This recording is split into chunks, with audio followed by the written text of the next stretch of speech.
안녕하세요. 홀로 아들을 키워 이제 막 장가까지 보낸 60대 여자입니다.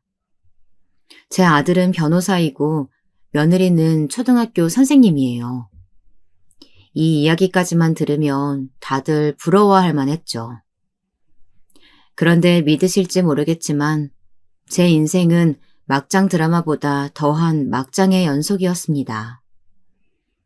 언제나 달콤하게 시작해서 끝은 매섭기 짝이 없었죠. 먼저 제 며느리와의 만남은 처음부터 좀 특별했습니다. 제가 일하던 식당에 혼자 웬 여자 손님이 들어왔는데 주문도 안 하고 제 얼굴을 빤히 바라보다가 제가 말을 걸자 갑자기 급하게 일어나서는 다음에 다시 오겠다고 돌아가더라고요. 아주 잠깐 마주친 것이긴 했지만 아가씨 얼굴이 워낙 하얗고 예쁘장하게 생겨서 저는 오랫도록 기억에 남았습니다. 그렇게 몇 년이 흘렀나요? 아들이 여자친구를 집에 데리고 왔는데 글쎄 식당에서 봤던 바로 그 아가씨를 데리고 왔더라고요. 저는 너무 신기해서 내가 당시에 일하던 식당 위치와 이름을 대며 가게에 온 적 있지 않냐고 물었더니 아가씨는 오래돼서 기억이 안 난다고 하더라고요. 물론 시일이 꽤 됐으니 그럴 수도 있었죠. 하지만 저는 워낙 인상에 남아서 분명하게 기억하고 있었어요. 우리가 이렇게 인연이 되려고 그랬나 봐요. 그날 내가 있던 식당에 웬 아가씨가 들어왔는데 너무 예쁘고 분위기 있어 보여서 내가 인상에 남았었거든. 정말 신기하다. 제가 어머니 안목을 닮았나 봐요. 사람 보는 눈이 똑같네. 저도 소연이 보자마자 한눈에 반했거든요. 저는 아무래도 제 아들과 여자친구가 인연이다 싶어 감회가 새로웠습니다. 그리고 무엇보다 제 아들이 여자친구를 바라보는 눈빛에서 아주 꿀이 뚝뚝 떨어지더라고요. 아들이 행복해하는 모습을 보니 저도 마음이 뭉클하고 너무 좋았습니다. 특히나 제 아들에게 가족이 되어줄 여자가 생겼다는 게 다행이라고 생각했어요. 제 아들은 박복한 제 인생 때문에 평생 외롭게 자랐거든요. 저는 어릴 때 부모에게 버려져서 할머니의 손에 키워졌습니다. 그마저도 제가 15살이 되던 해에 할머니께서 돌아가시는 바람에 혼자가 되었죠. 저는 어릴 때부터 워낙 사랑이 고프고 가족품이 그리웠던 탓인지 어릴 때부터 한 동네에서 오빠 동생 하며 지냈던 남자와 20살이 되자마자 결혼식도 올리지 못하고 함께 살림부터 차리고 살았습니다. 그때 아들이 생겼죠. 아이 아빠도 어릴 때 부모님이 돌아가셔서 고모손에 자란 사람이었어요. 그래서 저희 둘은 가진 게 없어도 새 가정을 꾸리고 성실히 살다 보면 자연스레 돈도 따라오고 화목하게 살 수 있을 거라고 기대했어요. 그런데 부모 복이 없는 년은 남편 복도 없는 것인지 아이 아빠가 아이 100일도 되기 전에 사고로 죽어버렸어요. 아이도 생겼으니 공장보다는 좀 더 일당을 많이 준다는 아파트 공사장으로 일을 하러 나갔는데 나간 지 한 달도 되지 않아 사고가 나버렸죠. 이상하게도 제게는 그때의 기억이 거의 없어요. 작디 작은 아들을 품에 안고 하루 종일 방에 처박혀서 울기만 했던 기억 말고는 모든 기억이 다 흐릿했죠. 그때 제 나이가 고작 23이었으니까요. 제가 정신이 나가서 울고만 있었는데 품에 안겨있던 아기가 입을 오물거리며 젖을 찾더군요. 그러고 보니 몇 시간을 아이 젖도 안 물리고 기저귀도 갈아주지 않고 있었던 거예요. 그런데도 아이는 한 번도 울지 않고 얌전히 제 품에 안겨 있었어요. 그 순간 정신이 번쩍 들더군요. 그리고 저는 아이 젖을 물리고 머릿속으로 수만 가지의 생각을 했습니다. 앞으로 어떻게 살아야 할지 말이죠. 그러고는 곧바로 움직였어요. 아파트 시공사에서 준 남편 보험금을 받아 이곳저곳 발품을 팔아 식당 자리를 찾아다녔어요. 그래도 남편과 살던 월세집까지 빼고 나니 근처 공사장에 작은 식당 자리가 하나 눈에 띄더군요. 보통 흔히들 말하는 한밭집이었죠. 그렇게 저는 그 자리에서만 5년 넘게 식당을 했습니다. 20대의 새파랗게 젊은 과부가 남자들만 득실거리고 먼지 풀풀 날리는 공사판에서 갓난아기까지 데리고 혼자 장사를 했으니 물론 말도 못하게 별의별 일이 많았습니다. 아이고, 젊은 여자가 겁도 없이 공사판에서 장사를 다 하고 대단하네. 하긴 그 배 보니까 애비 없이 자식도 숨풍 나왔겠지만. 아이, 무슨 그런 말을 해. 근데 아기 엄마, 혼자 밤에 무섭지 않아? 내가 밤에 와서 보초라도 좀 사줄까? 하루가 멀다 하고 대낮부터 술을 먹고 더러운 말들로 저를 농락하는 남자들에 그것도 모자라서 돈 떼먹고 도망간 사람들도 많았어요. 그래서 동네의 파출소 순경들과도 친구 먹을 정도로 자주 보고 살았습니다.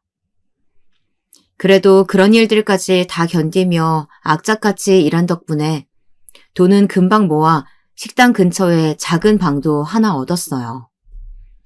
그전까지는 식당에 딸린 작은 창고방에 아들과 둘이 살았거든요. 그렇게 집도 한 칸 생기고 아들도 좀 자라니 그제야 숨이 좀 쉬어지는 것 같았습니다. 그래서였을까요? 숨통이 좀 트이자마자 금방 딴 생각이 들더군요. 공사장을 드나들며 작은 임대 사업을 하던 남자가 있었는데 사람들 말로는 어릴 때부터 성실히 일해 자수성가해서 사업체도 꽤 크고 인물도 좋은 총각이라고 하더라고요. 그 남자도 가게에 워낙 단골이라 자주 식당에 왔었는데 제가 해준 반찬도 너무 좋아하고 제게 이런저런 고민까지도 이야기할 정도로 가까웠어요. 평소 가게에 오는 남자 손님들과는 여러모로 달라서 저도 금방 마음을 열고 친하게 지냈죠. 정말 대단해요. 도와주는 사람 하나 없이 혼자 아이만 키워도 힘든데 아들도 똑똑하게 잘 키워내고 가게도 이렇게 씩씩하게 잘 해나가니까요. 에이, 사람이 다 닥치면 하게 되어 있어요. 내가 낳은 내 자식인데 당연히 평생 책임지는 게 당연하죠. 언제나 가게에 올 때마다 제게 힘이 되는 말들도 많이 해주고 응원도 많이 해줬어요. 그리고 원래도 아이들을 좋아한다면서 저희 아들 과자도 사다 주고 많이 예뻐해 주더라고요. 그런데 하루는 식당 쉬는 날이 언제냐고 물어보더니 아들이랑 매일 식당에만 있는 것 같다면서 하루 날 잡아 같이 교회로 놀러 가자고 하더라고요. 저는 안 그래도 식당 일 때문에 바빠서 애 데리고 꽃구경 한번 못 가봤다고 했습니다. 그렇게 쉬는 날이면 한 번씩 교회로 함께 놀러 가기도 하고 백화점에 가서 저와 아들 옷도 사주고는 했어요.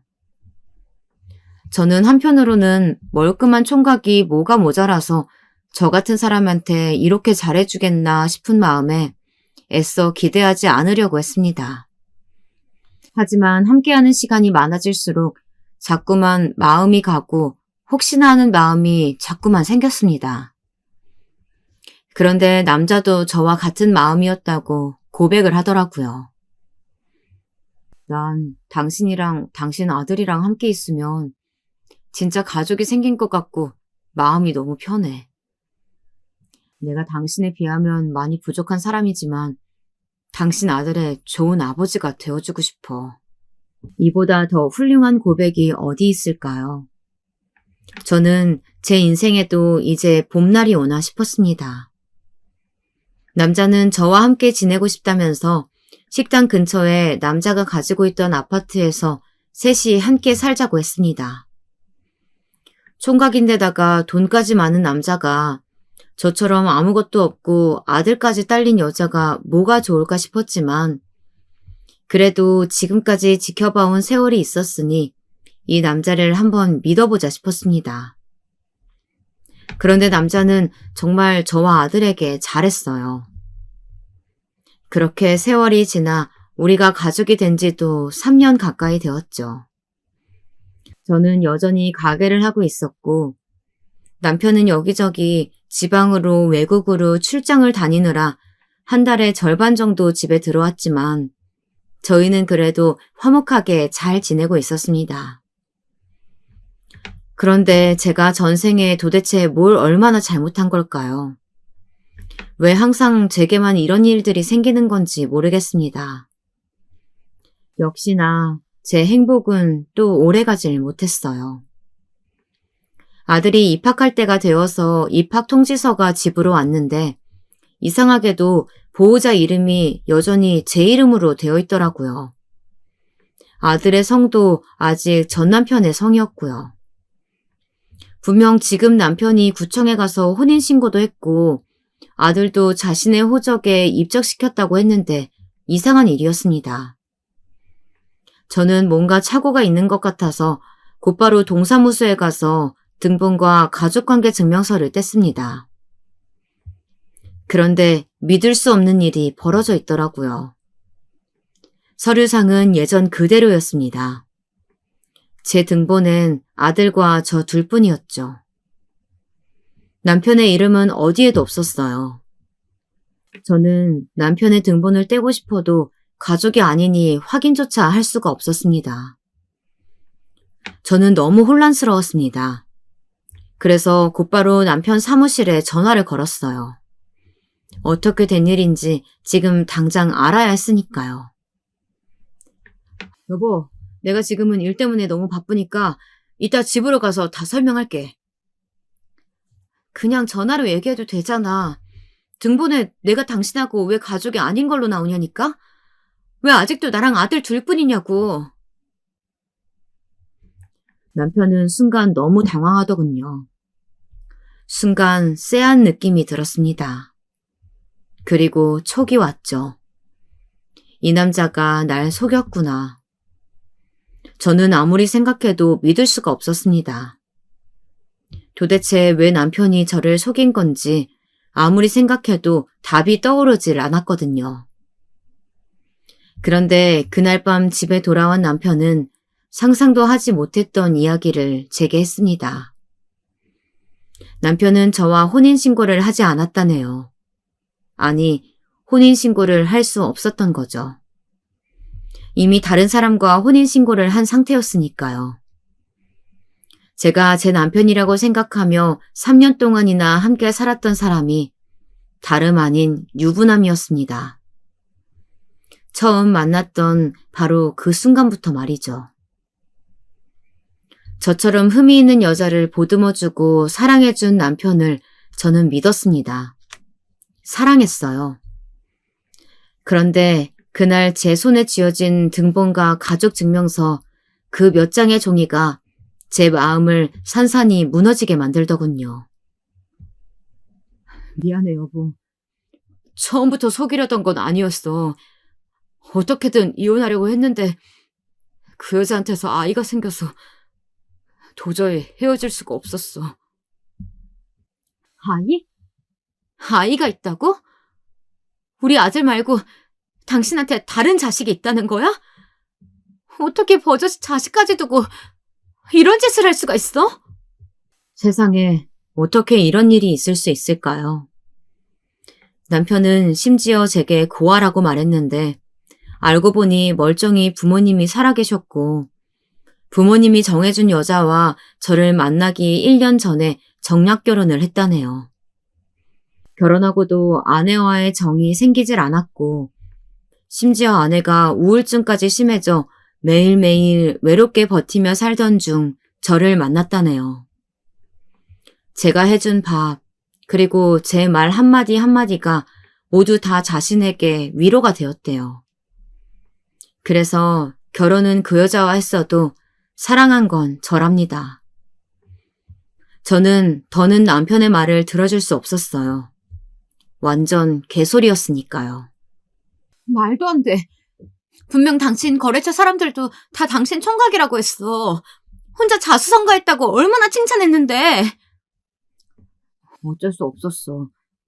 장인어른, 그러니까 그 여자 아버지가 여기 아파트 시공사 대표야. 자기 사위가 임대사업까지 한다고 하면 현장에서 반발도 많고 일하는데 불편할 수도 있다고 내가 사위인 걸 아무한테도 얘기 안 한 거야. 그래서 그냥 총각이라고 말한 거고. 그러니까 아예 작정하고 날 속인 거네? 작정하고 그럴 생각은 절대 아니었어. 어떻게든 이혼하려고 했어. 그런데 갑자기 아이가 생겨서 장인어른이 알면 아마 나 죽이려고 하실 거야. 아이는? 몇 살이야? 아들이야? 딸이 하나 있어. 이제 2살. 그런데 당신도 알잖아. 내가 우리 아들을 얼마나 사랑하는지. 내가 어떻게든 하루빨리 정리할게. 그러니까 조금만 기다려줘. 제가 알던 인간이 아니었습니다. 완전 다른 인간이었어요. 지금까지 저를 속이고 제 아들을 속이고 얼굴도 이름도 모르는 저 남자의 아내와 딸아이까지 속인 것이었죠. 저는 정말이지 무서웠습니다. 제가 행복하다고 착각하며 살았던 3년 동안 사실은 한 가정을 무너뜨리고 있었던 거예요. 아무리 제가 몰랐다고는 해도 현실은 서류상 진짜 부인은 그 여자였고 저는 그냥 동거인도 아닌 내연녀였으니까요. 저는 모든 걸 다 알아버렸으니 한순간도 그 집에서 살 수가 없었습니다. 그래서 곧바로 식당을 내놓고 아들을 데리고 서울로 도망치듯 와버렸습니다. 그 남자에게는 일절 연락도 편지 한 통도 남기지 않았어요. 주변 누구에게도 제가 어디로 가는지에 대해 말하지 않고 말 그대로 야반도주를 했습니다. 제 아들을 위해서라도 다시는 엮여서는 안 된다고 생각했으니까요. 아들은 서울에 올라와서도 계속 아버지를 찾았지만 저는 아버지가 죽었다고 했어요. 아들은 몇 날 며칠을 울었습니다. 이제 학교에 갈 정도로 자랐으니 진실을 말해줄 수도 있었지만 아들이 진짜 아버지로 따랐던 사람이 그런 개쓰레기였다는 사실을 말해줄 수는 없었죠. 그렇게 제 박복했던 과거를 버리고 서울에서 저는 아들과 새 출발을 했습니다. 학교가 많은 동네에 작은 분식집을 차리고 남은 돈으로 근처에 작은 월세방을 얻었어요. 거기서 아들을 중고등학교까지 다 보내면서 10년 넘게 분식집을 했죠.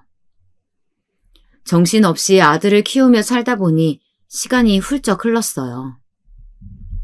그래도 저는 자식복 하나만큼은 있었습니다. 제 아들은 타고난 머리도 좋은데다가 성실하기까지 해서 공부를 무척이나 잘했어요. 고3 수능 보기 직전에 담임 선생님과 상담을 했는데 담임 선생님 말씀이 제 아들이 법대에 가고 싶어 하는 것 같은데 우선적으로는 등록금이 저렴한 국립대를 생각하는 것 같다고 하더라고요. 어렸을 때부터 어머님이 항상 힘들게 일하시면서 이런저런 일로 부당한 일 당하시거나 고생하시는 걸 볼 때마다 자신이 어머니를 도와줄 수 있는 사람이 될 수 있었으면 좋겠다고 생각했대요. 저는 지금까지 말로만 아들을 키웠지 정작 아들에 대해서는 아무것도 아는 게 없었나 봅니다. 아들이 그런 생각을 하고 있을 거라고는 생각도 못했죠. 지금부터는 아무 걱정 말고 공부만 해. 네가 대학을 가든 고시를 보든 해줄 수 있는 건 엄마가 다 해줄 테니까. 나 대학 가든 안 가든 상관없어. 더는 엄마 고생 안 시키고 옆에서 엄마 도와주고 싶어. 말도 안 되는 소리. 엄마 돈 있어. 그러니까 네가 원하는 대로 어려운 사람 많이 도와주는 그런 훌륭한 사람 돼. 꼭! 알았지? 저는 아들이 기가 죽고 위축될까 싶어 더 큰 소리를 쳤습니다. 그리고 다음 날 바로 분식집을 내놨어요. 사실 장사도 항상 고만고만이라 애 학원비는커녕 대학 등록금도 못 버는데 계속 유지해봤자 소용이 없겠더군요.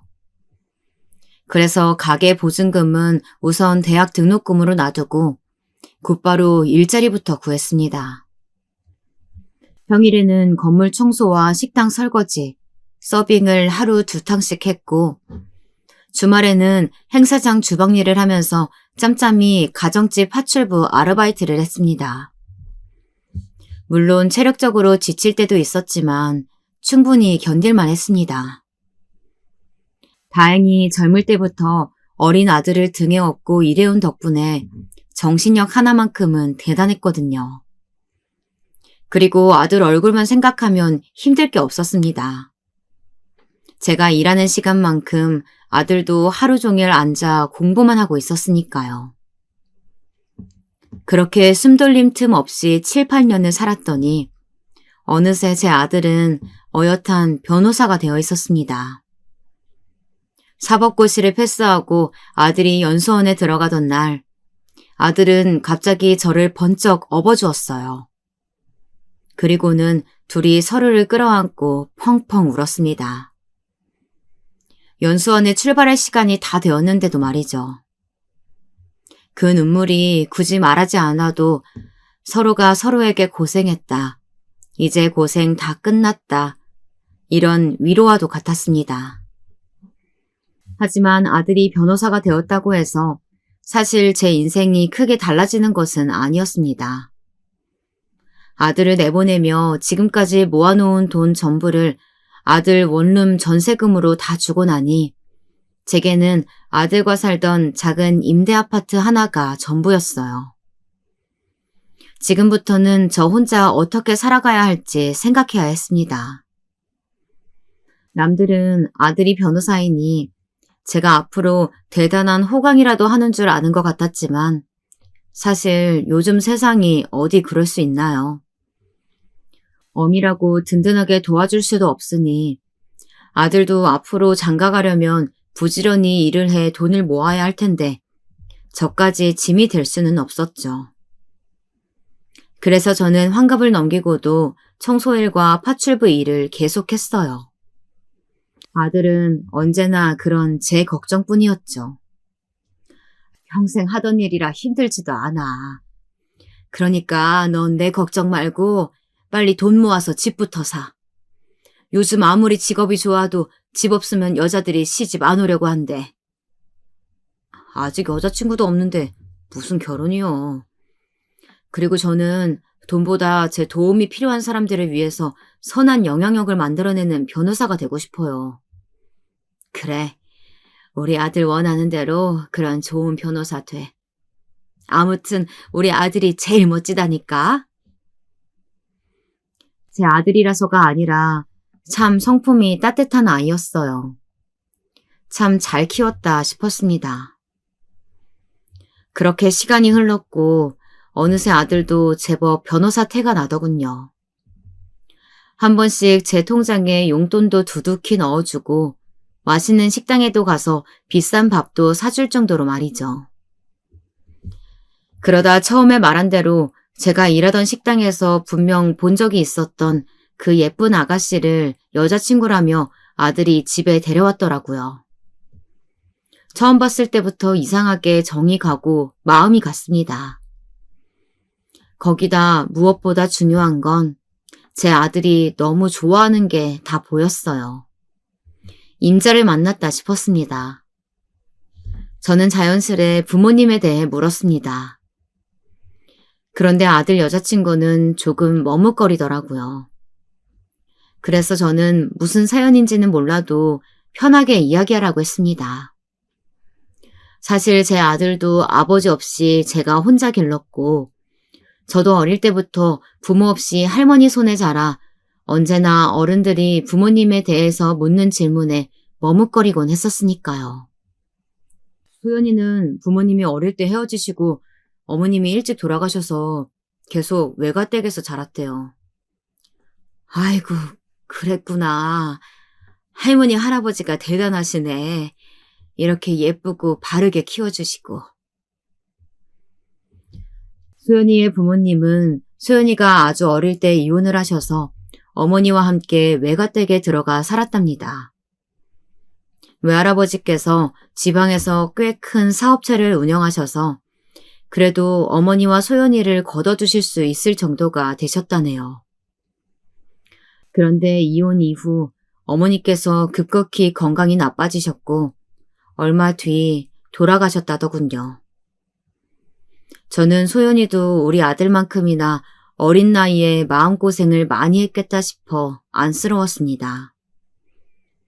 둘 다 형제도 없고 어릴 때부터 많이 외로웠을 테니 저는 앞으로 서로 아껴주며 잘 살라고 했습니다.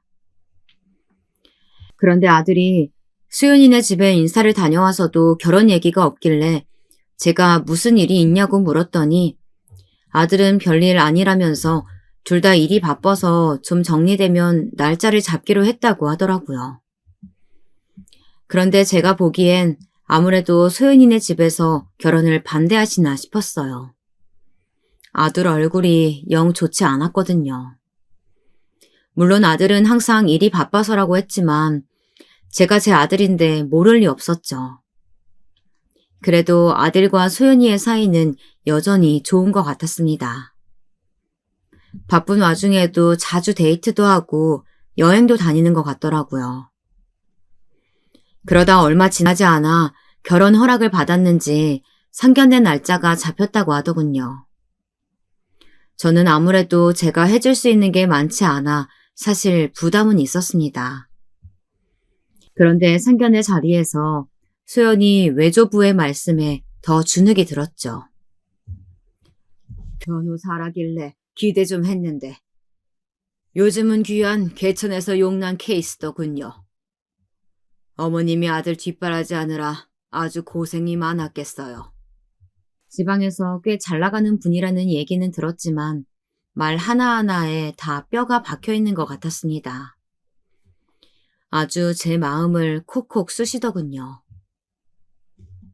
남들 다 있는 그 흔한 차 한 대도 없을 테니 집이 있을 리야 당연히 없을 테고 어차피 둘이 좋아 결혼한다는데 괜히 기싸움 하지 마시고 집은 저희 쪽에서 준비하겠습니다. 아닙니다. 크고 좋은 집은 아니어도 그래도 집은 남자가 준비해야죠. 걱정 마세요. 제가 아들과 상의해서. 아닙니다. 저한테는 하나밖에 없는 아주 귀한 소녀예요. 지금까지 큰 집에서만 살았는데 시집가서 고생할 것 같으면 뭐하러 시집을 간답니까? 제가 남는 집이 있어서 드리는 거니 그냥 받으세요. 물론 요즘 세상이야 남녀 구별 없이 여유 있는 집에서 결혼 준비야 더 할 수 있는 거지만 결혼하기도 전부터 저렇게 저와 아들을 무시하는 처가에서 제 아들이 제대로 말이나 한마디 할 수 있을까 싶었습니다. 그런 제 고민을 아들에게 이야기했더니 아들은 자신과 소연이는 결혼으로 거래하는 것이 아니라 정말 사랑해서 함께 가족을 만들고 싶어서 하는 결혼이랍니다. 물론 아들과 소연이의 관계를 저도 모르는 것은 아니었습니다. 제가 너무 해준 게 없으니 속상해서 하는 말이었죠. 어쨌든 우영부영 그렇게 제 아들과 소연이는 결혼식을 올렸고 부부가 되었습니다. 주변에서 아들, 딸들을 시집 장가 보낸 지인들이 결혼하면 괜히 더 자식들에게 서운한 게 많아지고 사위나 며느리가 얄밉다고 했을 때는 도대체 그럴 게 뭐 있나. 저들끼리 싸우지 않고 행복하게만 살아주면 부모로서 그것만으로도 고맙지 않을까 싶었습니다. 그런데 저도 평범한 시어머니였나 봅니다. 막상 아들이 장가가고 나니 그전에도 각자 따로 살았던 것은 똑같은데 왠지 더 아들이 제게 전화도 안 하는 것 같고 관심도 없는 것 같아서 서운한 감정이 생기더라고요. 주말인데 오늘 뭐 하니? 시간 괜찮으면 저녁에 잠깐 들릴래? 내가 너 좋아하는 반찬들 좀 해놨는데. 아니요. 회사는 아니고요. 오늘 할아버님 회사에 일이 좀 생겨서 잠깐 소연이 외가댁에 와 있어요. 오늘은 못 갈 것 같아요. 지난주에 전화했을 때도 외가댁이라고 하지 않았어? 혹시 어른들께 무슨 일 있는 건 아니지? 어머니가 걱정하실 일은 아니고요. 회사 일이죠, 뭐. 제가 지금은 좀 바빠서 반찬은 다음에 가지러 갈게요. 아들 며느리 둘 다 평일에는 출근하느라 바쁘니 주말에나 잠깐 얼굴이라도 볼 수 있을까 싶어 전화하면 언제나 아들은 소연이네 외가댁에 가 있는 것 같았습니다. 사실 제가 걱정했던 부분이 이런 것들이었어요. 워낙 소연이네 외가댁에서 경제적으로 도움받는 것이 많다 보니 이런저런 일로 끌려다닐 일이 많겠다 싶었죠. 저는 그래도 제가 어미이고 제 아들 일이니 걱정되는 마음에 결혼하고 처음으로 소연이에게 전화를 걸었습니다. 결혼 준비할 때도 겪어보니 애가 제가 기대했던 것처럼 싹싹한 아이는 아니더군요. 생각보다 좀 무뚝뚝했어요. 그래도 결혼하고 한 가족이 되면 좀 다를 줄 알았는데 결혼하고 나서도 한 번 집에 놀러 오거나 안부 전화를 한 적도 없었죠. 거기다가 결혼 이후 처음 걸려온 시어머니의 전화에 소연이는 대뜸 무슨 일이시냐고 묻더라고요. 순간 저도 모르게 기분이 좀 상했습니다. 요즘 젊은 사람들이야 워낙 예전 며느리들처럼 매일 문안 인사나 안부 전화하는 시대는 아니라고 해도 시어머니와 통화를 하면 아무리 궁금한 게 없고 할 말이 없어도 식사는 하셨는지 별일 없으셨는지 묻는 게 순서 아닌가요? 가족끼리 꼭 일이 있어야 전화하니? 그리고 아무리 바빠도 시어머니가 혼자 사는데 한 번씩 전화는 해야지. 어쩜 그렇게 통 소식이 없어. 제가 요즘 새학기라 일이 많아서 정신이 없었어요. 그래, 너도 일하랴 살림하랴 바쁘지? 나는 다름이 아니라 애가 요즘 회사 일로 통 바쁜 것 같은데 쉬는 날만이라도 좀 쉬어야지. 주말에도 맨날 뭐가 그렇게 바쁜지 통 집에 없더라고. 어머니, 혹시 오빠가 저번에 저희 할아버지 댁에 가 있느라 반찬 가지러 못 가서 서운해서 그러세요? 제 딴에는 아들이 걱정돼서 한 얘기였는데 소연이는 듣기 불편했는지 단번에 목소리가 달라지더군요. 서운해서 그런 게 아니라 애가 매일 바쁘게 일하는데 너무 쉬질 못하니까 걱정돼서 그러지. 걱정 마세요. 오빠도 힘들고 무리면 당연히 안 가죠. 그리고 저희 외가댁에 일하러 가는 것도 아니고 오빠도 아버지가 안 계셔서 그런지 저희 외할아버지랑 바둑도 같이 두고 골프도 같이 다니는 게 재밌나 봐요. 이젠 제가 없어도 혼자 가는데요, 뭘. 이야기를 듣고 보니 아들도 소연이네 어른들께 잘하고 싶은 마음에 부단히도 노력 중인가 싶어서 더 안쓰럽더군요. 그래서 저는 알겠다고 하고 그냥 전화를 끊었습니다. 마음은 씁쓸했지만 어쩌겠어요. 아들이 선택한 인생이니 저는 그냥 지켜봐 주는 거 말고는 해줄 수 있는 게 없었죠. 그런데 그 씁쓸함은 금세 제게 상처로 다가왔습니다. 다음 날 파출부 일을 나가 한참 반찬을 만들고 있는데 아들에게 전화가 왔더라고요. 저는 기쁜 마음으로 전화를 받았죠. 그런데 아들은 다짜고짜 제게 화를 내더군요. 다른 모자지간들은 어떨지 몰라도 저와 아들 사이에는 난생 처음 있는 일이었습니다. 아들은 제게 소연이한테 전화해서 도대체 뭐라고 한 거냐고 따져 물었죠. 내가 소연이한테 무슨 말을 했냐니? 왜 소연이가 내가 저더러 뭐라고 했대? 며느리가 돼서 안부 전화도 안 하고 저 쉬는 날 왜 못 쉬게 외가댁까지 가서 고생시키냐고 하셨다면서요? 그래, 그렇게 말했어. 근데 맞잖아. 소연이네 집에서 자기네가 돈 좀 있다고 너 부려먹는 거잖아. 저도 지금까지 아들한테 쌓여있던 서운한 마음이 폭발해서 괜히 안 해도 될 말까지 해버리고 말았습니다. 세상에 공짜가 어디 있어요. 당연히 받은 만큼 해야죠. 어머니 부담스러울까봐 말 안 했는데 이번에 새로 들어간 로펌도 소연이 외할아버지가 소개시켜준 거예요. 제가 할아버님의 회사 일 봐드리는 조건으로요. 그것 봐라. 그 노인네가 처음 봤을 때부터 보통이 아니더라니. 너 이용해서 자기 이득 차리려는 거잖아. 그게 뭐 어때서요? 제가 잘 살면 어머니도 좋으시잖아요. 아무튼 앞으로 소연이한테 전화하지 마세요. 뭐?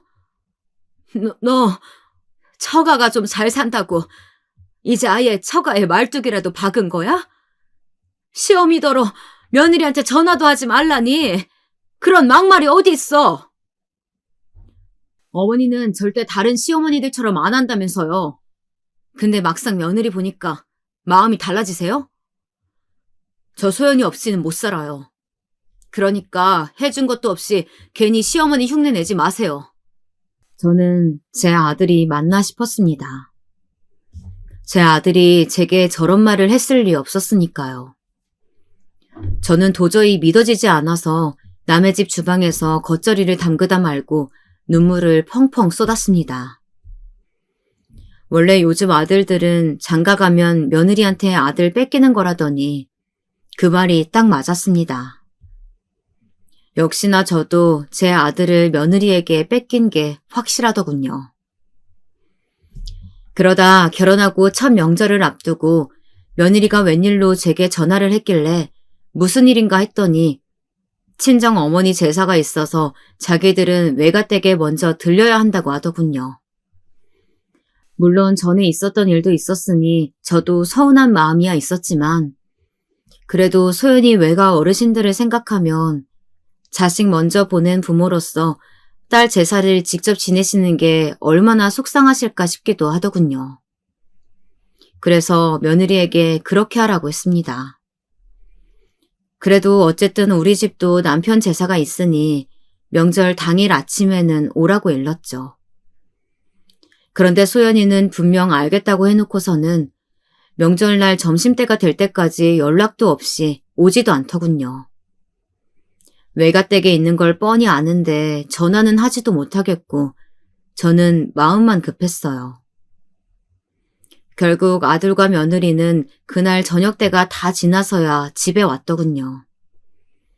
아들은 외할머니께서 너무 우셔서 그냥 오기가 힘들었다고, 그래서 저녁까지 먹고 왔다고 죄송하다고는 했지만 이미 마음에 생긴 원망은 쉽게 가라앉지 않았습니다.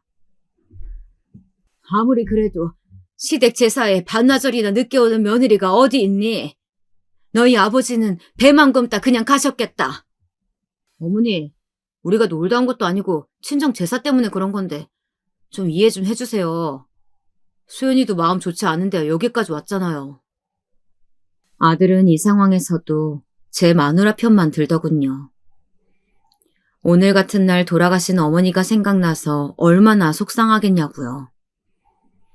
저는 기가 차서 말이 나오질 않았습니다. 제 아들도 장가 가더니 다른 사람들과 다를 게 없었어요.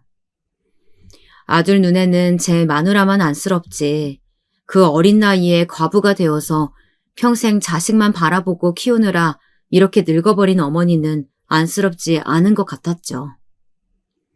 그리고 더 화가 났던 건 바로 며느리였습니다. 늦어서 죄송하다는 말 한마디를 안 하더라고요. 더 이상 말해봐야 무슨 소용이 있겠습니까? 그래서 저는 늦었으니 빨리 제사나 치르자고 했죠. 제사를 준비하는 동안도 며느리는 힘이라고는 없이 흐물거리며 돌아다니길래 설거지도 제가 할 테니 들어가 쉬라고 했습니다. 아주 상전이 따로 없었죠. 잠시 뒤 설거지를 하고 나와보니 아들은 이미 피곤하다며 방에 들어가서 자더라고요. 저는 오랜만에 왔는데 조금 이야기라도 하다가 들어가지 싶었지만 자식 눈치가 보여서 말을 못하겠더라고요. 제 아무리 얼굴도 기억나지 않는 아버지라고 해도 제게는 그 어린 나이에 잃은 남편인데 아들이 좀 위로라도 해주면 좋겠다 싶었습니다. 그런데 그런 마음이 얼굴에 드러났는지 웬일로 며느리가 제 곁에 와 앉더라고요. 그러더니 이런저런 옛날 일들을 물어봤습니다. 오빠 퇴원하고 아버님이 바로 돌아가셨다고 들었는데 어떻게 그렇게 오랫동안 혼자 사셨어요? 저는 며느리가 말은 안 해도 아무래도 제사에 늦게 온 것이 마음이 쓰여서 그런가 보다 했어요. 그래도 같은 여자라 그런지 제 마음 알아주는 건 아들보다 며느리가 낫다 싶었습니다. 오빠한테 들으니까 계속 고향에서 식당 하셨다고 하던데 갑자기 어떻게 서울로 올라오실 생각을 하셨어요? 혼자 어린 아들 데리고 올라오기 힘드셨을 텐데. 내가 우리 아들을 진작 알아본 거지. 머리가 얼마나 좋은지 한글을 혼자 뗐다니까? 그래서 내가 해줄 수 있는 거라고는 없으니 공부라도 서울에서 시키자 싶어서 학교 들어가기 전에 바로 올라왔지. 저는 소윤이에게 거짓말을 했습니다. 안 그래도 저희 집안이 사돈댁보다 떨어져도 한참 떨어지는데 제 인생에서 가장 지우고 싶었던 그 일까지 굳이 며느리에게 말할 필요는 없다고 생각했으니까요. 그래요? 저는 멀쩡히 고향 놔두시고 갑자기 아무 연고지도 없는 서울에 올라오셨다길래 꼭 그럴 만한 사연이 있었나 했어요. 그런데 뜬금없이 수연이는 제가 서울에 왜 올라왔는지를 궁금해하더라고요.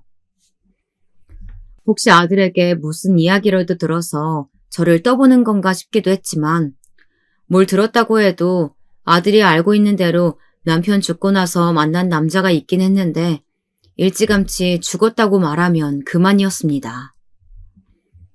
그런데 그렇게 시간이 흐르고 얼마 지나지 않아 말도 안 되는 일이 일어났습니다. 그날도 저는 남의 집에서 반찬을 만들고 있었어요. 그런데 거실에 틀어놓은 뉴스에 제 아들 얼굴이 대문짝만하게 나오는 것이었습니다. 믿기지 않아서 텔레비전 앞으로 달려가 다시 화면을 똑바로 바라보았는데 제 아들이 맞더라고요. 그것도 요즘에 우리나라 사람이라면 다들 손가락질하고 욕을 하는 갑질 사업가의 담당 변호사로서 말이죠. 저는 믿기지 않았습니다. 제 아들이 변호사가 되려고 했던 건 우리만큼이나 힘들게 살고 억울한 일에 휘말린 사람들을 위해 일하기 위해서라고 했는데 아무리 일이고 돈이 좋다고 해도 저건 아니다 싶었습니다. 분명 저 일은 아들이 원해서 하는 일이 아니라는 걸 어미의 촉으로 알 수 있었죠. 그래서 아들에게 전화해 바쁘지 않으면 꼭 한번 집에 들르라고 했습니다. 그런데 며칠째 아들은 깜깜무소식이더니만 며칠이 지나서야 제 생일이라고 며느리가 잠깐 집에 들렀더라고요. 아들은 역시나 일이 바쁘다며 못 왔고요. 저는 얼마 전에 뉴스에서 아들을 본 일에 대해 슬그머니 수연이에게 물었습니다. 아들 일이니 며느리도 잘 모를 수야 있지만 그래도 걱정이 돼서 가만히 있을 수가 없더라고요. 그런데 며느리는 제가 걱정돼서 물은 거라고는 생각도 안 하고 단순히 아들이 텔레비전에 나올 만큼 큰 사건을 맡았다는 것이 대단한 것처럼 이야기했어요. 사실 어머니께만 말씀드리는 건데요. 그거 저희 할아버지께서 오빠한테 맡긴 일이에요. 그 대표랑 할아버지가 친하시거든요. 아무리 변호사라는 직업이 돈 되는 일이면 뭐든지 하는 직업이라고 해도 제 아들은 분명 그런 변호사가 아니었습니다. 적어도 제가 아는 아들은 말이죠. 뭐? 그게 무슨 소리야? 그런 되먹지 못한 인간을 변호하는 일에 내 아들을 소개했단 말이니? 되먹지 못한 인간이면 어때요?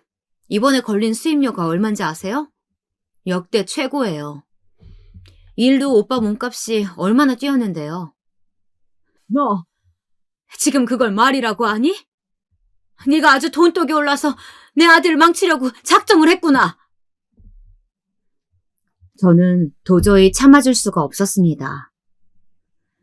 저는 지금까지 며느리에게 쌓여있던 울분들까지 몽땅 다 토해냈어요. 그러자 며느리는 그런 제가 어이가 없다던 듯 코웃음을 쳤습니다. 아, 어머니는 지금까지 아들 안 망치려고 그렇게 항상 양심적으로 사셨어요? 뭐야? 너 지금 그게 시어머니한테 할 소리니? 제가 사실은 지금까지 참고 말 안 했는데요. 아들이 변호사인데 굳이 남의 집 파출부까지 하시는 거, 그거 오히려 아들 욕먹이는 거예요. 오빠가 얼마나 창피하는 줄 아세요? 며느리는 제 할 말만 다 해놓고는 그만 가보겠다며 자리를 박차고 일어나더니 생일 선물로 샀다고 외투가 담긴 백화점 쇼핑백을 던져놓고 가버렸습니다. 정말이지 제 팔자는 왜 이 모양인지 모르겠습니다. 전생에 나라를 팔아먹기라도 했는지 복이란 복은 모두 다 씨가 말랐네요. 그렇게 며느리가 가버린 이후 며칠 뒤 아들이 집으로 찾아왔습니다. 저는 또 무슨 말을 하려고 왔나 싶어 긴장되더라고요. 분명 며칠 전 며느리랑 저랑 있었던 일 때문에 왔을 텐데 말이죠. 저는 이미 상처받을 준비를 하고 있었습니다. 그런데 아들의 반응은 제가 생각한 것보다 훨씬 더 충격적이었어요. 다짜고짜 두꺼운 봉투를 하나 건네더군요. 저는 이게 뭐냐고 물었어요. 돈이에요. 이 정도면 이 근처에 작은 가게 하나는 하실 수 있을 거예요. 어머니 예전에 학교 앞에서 분식집 하실 때 좋으셨다면서요. 한번 알아보세요. 아이고 됐어. 엄마도 돈 버는데 무슨 돈을 주고 그래. 너 써. 이거 그냥 돈 아니고 위자료 같은 거예요. 그러니까 그냥 받으세요. 그리고 이제 다신 어머니 찾아오지 않을 거예요. 뭐 위자료? 너 지금 엄마한테 무슨 소리를 하는 거야? 설마 며느리한테 잔소리 좀 했다고 지금 이러는 거야? 아들은 다짜고짜 다신 저를 보러 오지 않겠다네요. 그러니까 아예 저와 인연을 끊겠다는 얘기였죠. 아무리 며느리가 뭐라고 했어도 우리 모자가 어디 보통 모자 사이입니까? 아들이 결혼하기 직전까지 이 세상에 아들과 저 단 둘뿐이었는데 어쩜 결혼하자마자 저렇게 180도 변해서는 저런 소리를 할 수 있는 건지 기가 찼습니다. 그런데 바로 조금 전까지 차분했던 아들이 갑자기 어깨를 들썩거리며 눈물을 꾹 참는 것 같았습니다. 나도 변호사만 되면 금방 엄마 호강도 시켜주고 사람들 앞에서 떵떵거리며 살 줄 알았어요.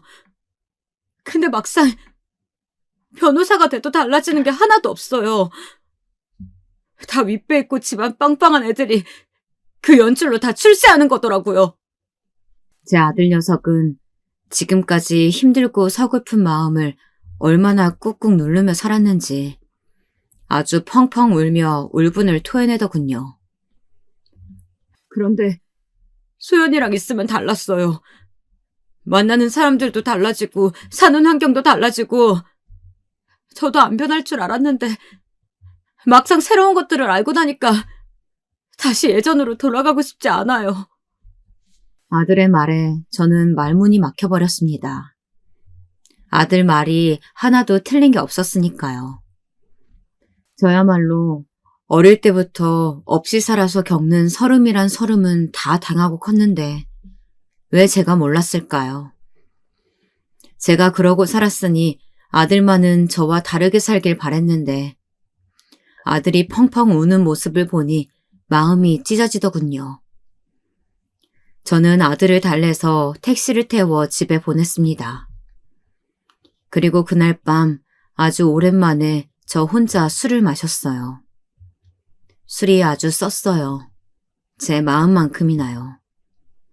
그리고 창밖을 보며 넋두리를 했죠. 여보, 결국은 내가 벌을 이렇게 받나 봐요. 아무리 몰랐다고는 해도 남의 가정 파탄낸 게 엄연히 큰 죄인데 평생 모르는 척하고 살았어도 하늘은 아무래도 그냥 넘어갈 순 없었겠다 싶었나 봐요. 결국은 제게서 제일 소중한 아들을 뺏어가네요. 평생 모르는 척하면 잊힐 줄 알았습니다. 지난 제 60년이 넘는 인생을 돌이켜보니 참으로 박복하고 허접했지만 그래도 열심히도 살았다 싶었습니다. 거기다 두 남자에게 사랑도 받아봤고 한 남자에게 버림도 받아보았으니 이만하면 됐다, 후회 없는 인생을 살았다 싶었습니다. 그래서 이제는 좀 쉬고 싶었어요. 아무것도 하지 않고 아무것도 바라지 않고 오로지 저만 생각하기로 했어요. 그렇게 태어나 처음으로 아들에게 쓴 편지를 식탁 위에 고이 접어놓고 저는 핸드폰, 지갑 모두 다 두고 맨몸으로 집을 나섰습니다. 그리고 하염없이 걸었어요. 이 고다단 세상에 마침표를 찍을 만한 가장 좋은 장소가 나타나면 딱 그 자리에서 제 인생을 마무리하기로 했죠.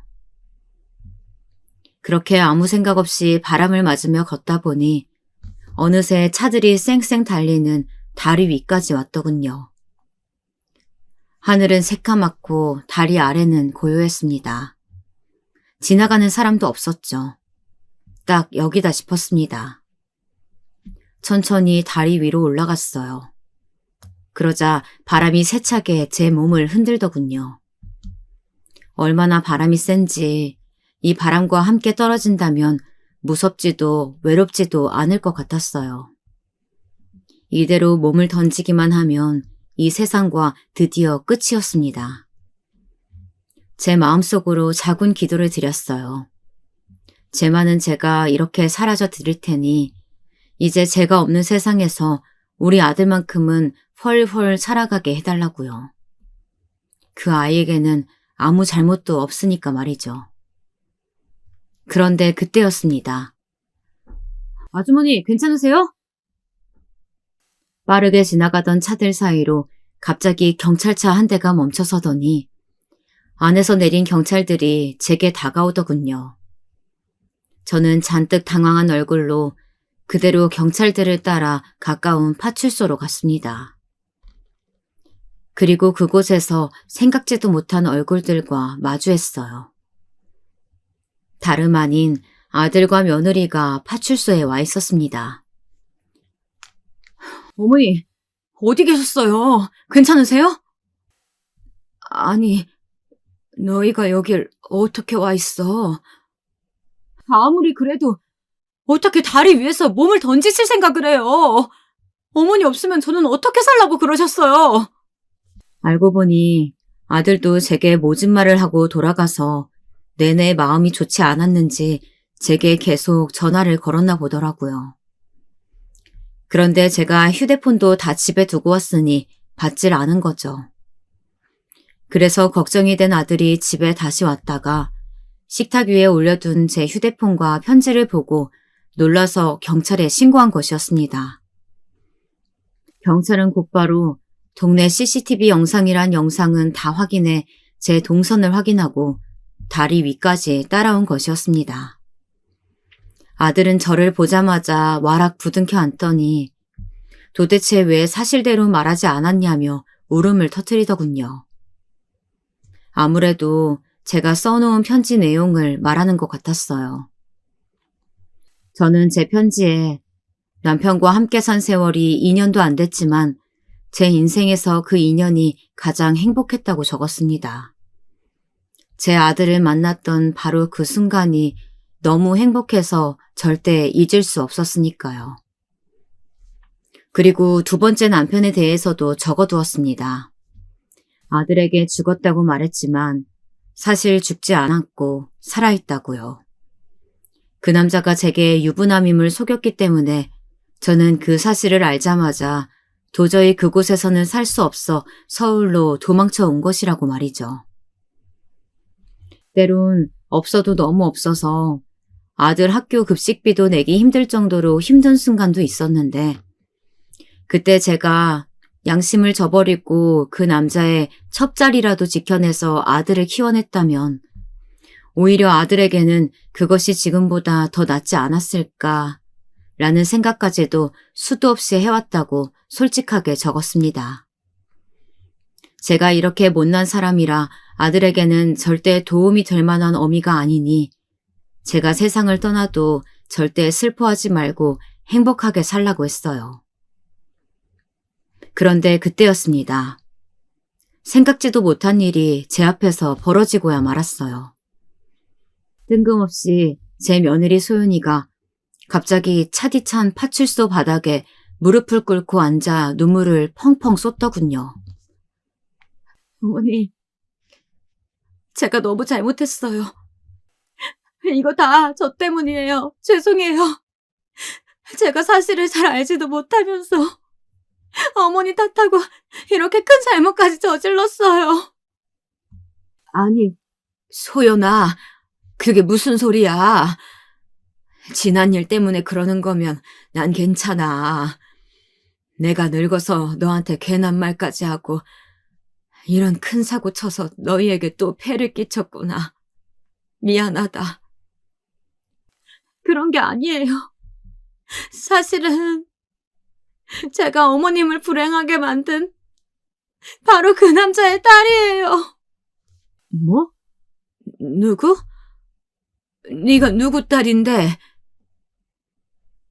어머니, 수연이가 새아버지, 그러니까 어머니를 속인 그 유부남의 친딸이에요. 저도 안 지 얼마 안 됐어요. 남편도 없이 30년을 아들 하나 바라보며 살다 보니 산전수전에 공준전까지 웬만한 막장은 다 겪으며 살아왔다 자부했는데 제가 인생을 얕잡아 봤나 봅니다. 막장에는 끝이 없더군요. 제 인생은 말년까지도 아주 별의별 일이 다 생기다 못해 파란만장 그 자체였습니다. 글쎄, 수연이가 저를 속인 그 나쁜 놈의 딸이었다네요. 제가 아들을 데리고 서울로 올라오고 나서 그 남자는 저를 수소문했지만 결국 찾지 못했고 결국은 다시 자신의 가정으로 돌아가긴 했나 보더라고요. 그런데 세상에는 역시 영원한 비밀이란 없나 봅니다. 저와 아들 그리고 그 남자 함께 찍은 사진을 아내에게 들켰고 결국은 아내가 있는 상태로 바람을 폈다는 사실을 걸려 이실직고 했다네요. 그 이후로 결국 두 사람은 이혼했대요. 그런데 아무래도 제가 유부남임을 모르고 함께 살았다는 것은 남자가 말을 하지 않아서 가족 중 누구도 몰랐답니다. 그래서 그 이후로 소연이의 어머니는 우울증이 더 심각한 상황에 이르렀고 계속 힘들어하다 스스로 목숨을 끊고 말았다네요. 그 충격으로 소연이와 외가 식구들은 큰 충격에 빠졌고 한동안 헤어나오지 못했답니다. 그러다가 소연이가 학교 선생님이 되고 나서 우연히 어머니 수첩에 있던 제 사진을 발견했고 그 사진 한 장으로 저를 수소문하고 다녔대요. 자신의 어머니는 그렇게 비정하게 세상을 떠났는데 제가 어떻게 사는지 너무 궁금해서요. 설마 다시 자신의 아버지와 만나고 있지는 않을까 무서웠대요. 그러다 결국은 식당에서 일하던 저에게까지 찾아온 거였어요. 제가 아무렇지도 않게 사람 좋은 척하며 사는 꼴이 너무 보기 싫었답니다. 피해자인 자신의 어머니는 이미 이 세상에 없는데 말이죠. 그래서 제게 가장 소중한 것을 빼앗고 싶었답니다. 그래서 외할아버지에게 이 일을 부탁했고 제 아들에게까지 접근한 것이었어요. 아무리 그래도 복수를 하겠다고 내 아들한테 접근해서 결혼까지 했다는 거야? 우릴 속이려고? 사실 결혼까지 할 생각은 절대 아니었어요. 원래 계획은 관심 있는 척 접근만 해서 곤란하게 만들어서 변호사 일 못하게 만들 생각이었어요. 그런데 말도 안 되게 소연이는 제 아들을 진심으로 사랑하게 돼버렸답니다. 어느 막장 드라마와 같은 말이죠. 그래서 외할아버지의 반대에도 어떻게든 과거를 잊고 제 아들과 잘 살아보려고 했는데 아무리 저와 마주치지 않고 살아보려고 해도 그게 쉽지 않았답니다. 제 아들이 워낙 효자여서요. 그리고 외할아버지는 자꾸만 제 아들을 망하게 하려고 하셨답니다. 처음엔 사람도 소개해주고 로펌도 소개해주시길래 이제 좀 마음을 여시나 보다 했더니만 그게 다 사실은 할아버지의 큰 그림이었답니다. 수연이도 최근에서야 알았는데 애초에 제 아들을 로펌에 소개한 이유가 뉴스에 나왔던 갑질 대표건 때문이었습니다. 갑질 대표가 워낙 사고도 많이 치고 문제가 많은 사람이라 그 대표의 부모까지도 이미 손을 다 뗀 상태여서 사실 수임료도 건질 수 없었고 로펌 이미지에도 굉장히 안 좋은 사건이라 로펌 입장에서는 누군가가 책임지고 그 갑질 대표와 함께 나락으로 떨어져줄 변호사가 필요하던 차였답니다. 그래서 마침 할아버지께서 그 구실로 로펌 대표와 손을 잡고 그 갑질 대표 사건을 제 아들에게 맡겨 다 뒤집어 씌우고 망하게 할 생각이셨대요. 그런 상황까지 되어버리자 수연이도 이대로는 도저히 안 될 것 같아서 제 아들에게 자신이 알고 있던 모든 사실을 말했답니다. 아들은 저와 새아버지 사이 진실을 전혀 모르고 있었으니 수연이의 말을 온전히 믿을 수밖에 없었던 거죠. 그래서 아들은 저와 인연을 아예 끊으려고 했던 거였습니다. 제게 모진 말을 하고 돈봉투까지 주면서 말이에요. 그렇게 해서라도 소연이와의 사랑을 지키고 싶었고 자신이라도 평생을 소연이와 외가 식구들에게 사죄하는 마음으로 살다 보면 언젠가 어르신들도 이해해 주실 거라고 생각했다네요. 얘기를 들으면 들을수록 수연이도 제 아들도 지금까지 얼마나 힘들었을지를 생각하니 제가 다 너무 미안해서 눈물이 날 것 같았습니다. 그런데 이미 파출소 안은 울음바다가 되어 있었어요. 우리 아들, 이제 보니 아주 울보네 울보야. 사내놈이 툭하면 그렇게 울어서 어떡해. 앞으로 우리 소연이가 고생이 많겠다. 죄송해요, 어머니. 제가 잘못했어요. 엄마, 너무 죄송해요. 앞으로 제가 정말 잘할게요. 아들과 며느리가 제게 다가와 저를 꼭 안아주었습니다. 정말 지금까지의 제 인생은 너무나도 고단한 인생이었습니다. 그래도 돌고 돌아 결국엔 아들과 며느리 품에 안겼네요. 물론 하마터면 큰일을 치를 뻔했지만 이렇게라도 진실이 밝혀지고 모든 오해가 풀려서 다행이다 싶었습니다. 저는 그날 이후부터 새 인생을 사는 것 같았어요. 소연이가 외가댁에 찾아가 사실을 말씀드리고 사과의 말씀을 드렸어요. 제가 의도한 일이 아니라고 해도 그분들은 자식을 잃었으니까요. 소연이의 외할머니, 외할아버지도 저와 제 아들을 붙잡고 한참을 우셨습니다. 그리고 그 남자의 소식도 알려주셨어요. 회사 일로 사기 횡령 혐의로 계속 재판을 받다가 얼마 전에 구치소에 들어갔다네요. 역시 사람은 변하지 않나 봅니다. 그리고 저는 동네 초등학교 앞에 작은 분식집을 차렸어요.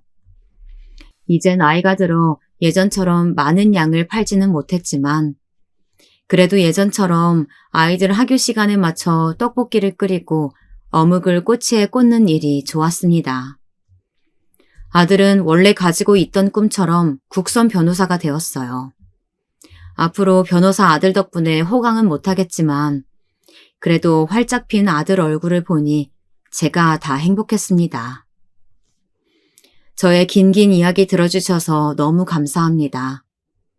저는 이제서야 드디어 진짜 행복을 찾았습니다.